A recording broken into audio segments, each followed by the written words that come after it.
দর্শক, এই যে ইনারা হচ্ছে বাংলার কৃষক, তাদের অক্লান্ত ঘামঝরা পরিশ্রমে আমাদের পেটে ভাত যায়।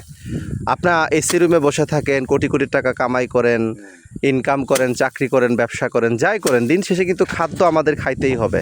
ধান চাল ছাড়া কিন্তু আমাদের জীবন চলবে না। আমাদের যে খাদ্য উৎপাদন অর্থাৎ খাদ্যের যে যোগান দেয় তারা হচ্ছে এই কৃষক।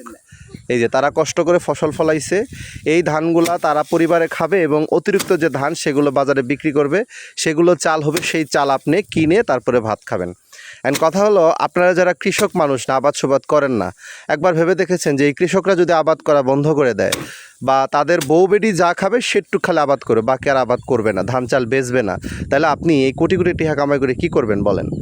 যদি বাজারে চাল না পান, মানে চাল বিক্রি করতেছে না, তারা শুধু কৃষকরা শুধু তাদের বউ বাচ্চার জন্য যতটুকু খাওয়া দরকার ততটুকু আবাদ করতেছে, আর করতেছে না, তাহলে আপনারা এই কোটি কোটি টাকা কি রান্না করে খাবেন? টাকা কি রান্না করে খাওয়া যায়? যায় না।